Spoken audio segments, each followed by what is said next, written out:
Hello guys. So today we'll be learning about Jainism and Buddhism. तो आज हम Jainism और बुद्धिज्म के बारे में जानने की कोशिश करेंगे।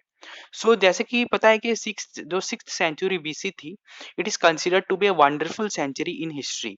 इसे वंडरफुल सेंचुरी इन हिस्ट्री कहा जाता है। क्यों कहा जाता है? क्योंकि great thinkers like Buddha, Mahavir, Heraclitus, Zoroaster, Confucius and Lao Tzu lived and preached their ideas in this century। यानी कि बुद्ध और महावीर और हेराक्लिटस और जोरोस्टार, कन्फ्यूशियस, लाओ से ये लोग सिक्स सेंचुरी बीसी यानी कि 500 से 599 बीसी तक एक ही 100 ईयर्स में इतने सारे पॉपुलर थिंकर्स आए थे वर्ल्ड में, इसीलिए इसे ग्रेट सेंचुरी भी कहा जाता है। और they preached their ideas in this century. In India, the republican institutions were strong in 6th century। तो जो छठा सेंचुरी था, तो इंडिया की जो रिपब्लिक इंस्टीट्यूशंस थी काफी स्ट्रांग हुआ करता था। तो मतलब बोलने का ये मतलब है कि जो India was a good Republic और लोग अपनी इंडिपेंडेंट डिसीजंस लिया करते थे without any hesitation.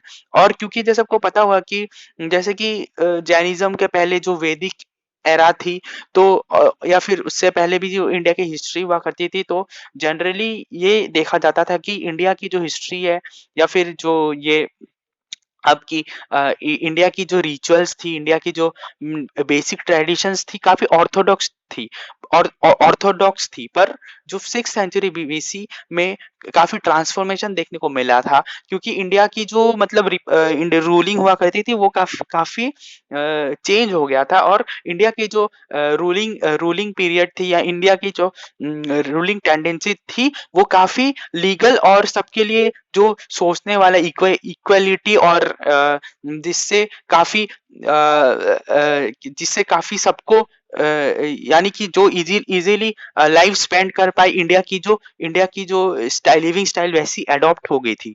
So this enabled rise of heterodox sects against orthodox religions. यानी कि आपको जैसा पता होगा कि ऑर्थोडॉक्स इंडिया की जो रिचुअल्स थी, सती हो गया, चाइल्ड मैरिज हो गया, वो काफी ज्यादा प्रिवेलेंट हुआ करता था उस वक्त। पर उसके बाद ये देखा गया है कि हेटेरोडॉक्स सेक्ट्स जो थी, इंडिया की जो मतलब इंडिया की जो लिविंग स्टाइल वो हेटेरोडॉक्स सेक्ट्स में कन्वर्ट हो गई थी। और राइट्स और rituals no doubt was important part of the system, but still there were areas where जहाँ पे पीपल वेर गिवन राइट्स, लोगों को अपनी राइट्स दी गई थी ताकि वो अपने लिविंग स्टाइल को इजीली अडॉप्ट करके लाइफ को इजीली स्पेंड कर पाए। So among them the most successful were Jainism and Buddhism. तो जैनिज्म एंड बुद्धिज्म जनरली कहा जाता है कि रिलीजन है, पर जनरली देखा गया है कि जो Jainism and Buddhism,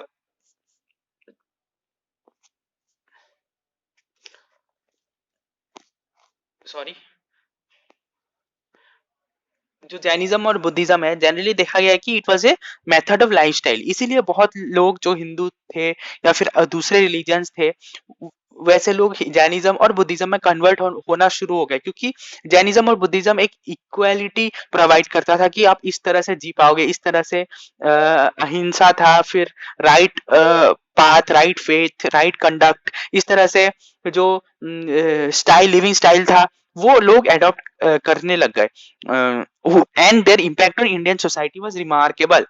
so the अब बोला जाता है कि क्यों जैनिज्म और बुद्धिज्म, ऐसा कौन सा रीजन था, ऐसे कौन से रीजन थे जिसके वजह से जैनिज्म और बुद्धिज्म राइज कर पाए। सो बोला जाता है कि the primary cause for the rise of Jainism Buddhism was the religious unrest in India in 6th century BC.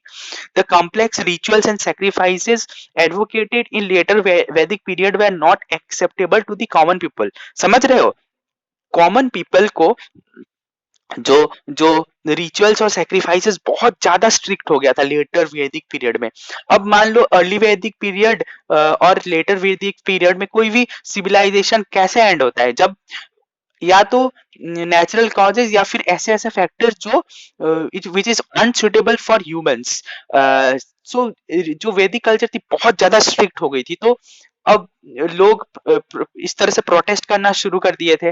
Not protest but in the sense कि people started adopting different modes of lifestyle, और इस वजह से ये देखा गया कि धीरे धीरे जो ये जो जो रिचुअल्स और सैक्रिफाइसेस थी वे नॉट एक्सेप्टेबल, यानी कि बहुत ज्यादा स्ट्रिक्ट हो गया था। The sacrificial ceremonies were also found to be expensive. और ये जो सेरेमनीज थी, अब कभी गोदान करो तो कभी सती में किसी को वीमेन को बर्न कर दिया जाता था। तो जैनिज्म में तो ऐसा नहीं था, और बुद्धिज्म में ऐसा नहीं था कि डेथ के बाद वाइफ बर्न हो जाती। तो ये काफी एक्सपेंसिव था, expensive not only monetarily but also with respect to other resources. अब अब अब superstitious beliefs and mantras confuse the people. अब बहुत सारे बिलीव्स थे कि ये और मंत्रस थे जो लोगों को एडॉप्ट करना पड़ता था, but with with passage of time देखा गया कि लोग अनएक्सेप्टेबल हो गए ये सारी चीजों को लेकर। The teachings of Upanishads and alternative to the system of sacrifice were highly philosophical in nature. यानी कि जो लेटर वैदिक वैदिक पीरियड थी, जो वो एक लेटर वैदिक जो पीरियड थी वो काफी सैक्रिफिशियल इन नेचर था, sacrifices, they are full of sacrifices. पर उपनिषद, जब उपनिषद प्रीच होना स्टार्ट हो गए तो ये पता चला कि they were highly philosophical in nature. काफी फिलोसॉफिकल बातें हुआ करती थी उपनिषद में, जो लोगों को पसंद आनी शुरू हो गई। And therefore not easily understood by all. Therefore what was needed larger, यानी कि Upanishads were no doubt very Upanishads were very were very philosophical, but still after that also it was not understandable. Therefore, what was needed in the larger interest of people was simple, short, intelligible way to the salvation for all people। यानी कि सब लोगों को आराम से जो ritual समझ में आ जाए वही सारी चीजों को लोग एडॉप्ट करना शुरू करना चाहते थे, लोग एडॉप्ट शुरू करना चाहते थे। Such religious teaching should also be in a language known to them. This needed was fulfilled by the teachings of Buddha and Mahavir. तो बुद्ध और महावीर की जो स्टाइल थी, जैसे कि राइट फेथ, या फिर किसी को इंज्योर मत करो, या झूठ मत बोलो, चोरी मत करो, प्रॉपर्टी एक्वायर मत करो, इमोरल लाइफ लीड मत करो, ये महावीरा कहा करते थे। जैसे कि डॉक्ट्राइन ऑफ एस्टेसिज्म, ये सारी चीजें लोगों को पसंद आनी शुरू हो गई। तो जैसे कि आप जानते हो कि महावीरा ने कहा था कि right faith, right knowledge, conduct, जो हम केएफसी से भी जानते हैं। तो ये सारी चीजें लोगों को पसंद आना शुरू हो गई। Other than religious factors, social and economic factors also contributed. यार सोशलाइजेशन जैनिज्म और बुद्धिज्म में ज्यादा बेटर हुआ। तो फैक्टरल चेंज आने लगा, और इकोनॉमिक फैक्टर्स भी आ गए कि यार इतने सारे रिचुअल्स है, इतने सारे सेक्रीफाइसेस है, और अब इस तरह से इकोनॉमिकल लॉस भी नहीं सह पाओगे। तो इसी वजह से जो rigid caste system prevalent in India generated tensions in the society, tension create हो गए। Higher classes enjoyed certain privileges which were denied to lower classes. अब तो पता था कि लेटर वैदिक पीरियड में दो सेक्ट्स में रिलीजन डिवाइड हो गई थी, एक हायर और लोअर। तो लोअर कास्ट पीपल, उन्हें बहुत सारी जो प्रिफरेंसेस, प्रिविलेजेस और एडाप्टेशंस, वो सारी चीजें अलाउड नहीं थी, जो कि जनरली हायर कास्ट अवेल करते थे। तो इसी वजह से Kshatriyas had resented the domination of priestly class. Priestly class Kshatriyas के ऊपर डोमिनेंट हो रहा करती थी, जिस वजह से, और क्षत्रियाज ह्यूज इन नंबर थे, तो उन्होंने अपोज करना शुरू कर दिया। जस्ट लाइक 1958 में जब मंगल पांडे ने रिवोल्ट जैसे अपोज कर दिया था, क्योंकि बहुत ज्यादा डोमिनेशन हो रहा था। उसी तरह आप कंपेयर कर सकते हो।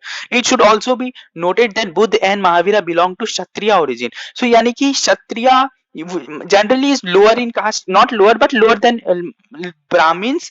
तो generally Buddha and Mahavir, they उन्होंने भी देखा कि यार इस तरह से डोमिनेंस हो रहा है हमारे कम्युनिटी पे, तो हमें कुछ करना चाहिए। तो growth of trade led to the improvement of economic conditions of Vaishyas. और जो वैश्यास थे उनकी इकोनॉमिक कंडीशन में इंप्रूवमेंट हो गई, तो उन्हें भी लगा कि यार जैसे कि यार इतने सारे इंप्रूवमेंट्स हो रहे हैं, तो हमें भी अपने अपने लाइफस्टाइल को चेंज करना चाहिए। और इसके as a result they wanted to enhance their social status. अब वैश्यास अपने सोशल स्टेटस को इम्प्रूव करना चाहते थे, but orthodox varna system did not allowed. जो वर्ना सिस्टम हुआ करती थी उस वक्त, हाँ, तो वर्ना सिस्टम अलाउ नहीं करती थी कि इन्हें अडॉप्ट करने में बेटर लाइफस्टाइल। इसीलिए दे बिगेन एक्सटेंड, तो लोग कन्वर्ट होना शुरू हो गए बुद्धिज्म और जैनिज्म में। तो लग रहा था बुद्धिज्म, क्योंकि बुद्धिज्म में जैसे पता चला किसी को इंजोर मत करो, झूठ मत बोलो, चोरी मत करो, प्रॉपर्टी एक्वायर मत करो ज्यादा, और इमोरल लाइफ लीड मत करो, नॉलेज होना चाहिए, राइट कंडक्ट होना चाहिए, राइट फेथ होना चाहिए, अहिंसा होना चाहिए, ये सारी चीजें लोगों को पसंद आनी शुरू हो गई। इसी वजह से इसी वजह से लोग भी पसंद लोग लोग better life deserve better life lead करने के लिए उन्होंने कन्वर्ट करना खुद को शुरू कर दिया। It was a merchant class that extended the chief support to new religion, यानी कि मर्चेंट क्लास जो हुआ करती थी वो न्यू रिलीजन्स को सपोर्ट करना शुरू कर दी। इस वजह से नए लाइफस्टाइल्स रिलीजन्स कन्वर्ट होना शुरू हो गए। अब जैसे कि आपको पता हो कि महावीर की जन्म 539 से बीसी में हुई थी, और उन्होंने भी जो अपने मेथड्स प्रीच किए, या फिर गौतम बुद्ध 567 से 487 की जो 4 नोबल ट्रूथ्स है कि world is full of suffering, और desire is the cause of suffering, और अगर अगर आप अपना डिजायर खत्म कर देते तो आप सफर भी नहीं करोगे। तो ये सारी चीजें लोगों को पसंद आनी शुरू हो गई। फिर वे लोग मॉन्क्स भिक्षुज में कन्वर्ट होना शुरू हो गए। फिर इस तरह से बुद्धिज्म स्प्रेड होने लगा। फिर बुद्धिस्ट काउंसिल्स आने लगी। बुद्धिस्ट काउंसिल्स में जो बुद्धिस्ट काउंसिल्स हुआ था, राजगृह, पाटलिपुत्रा, जो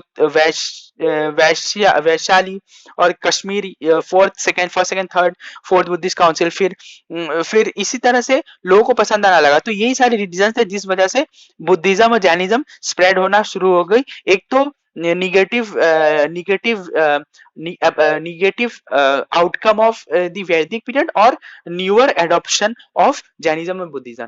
तो ये सारी it was the main reason for the origin of Buddhism. तो दोस्तों, आई होप आपको समझ आई होगी। आपने मुझे इतना वक्त दिया। Thank you very much.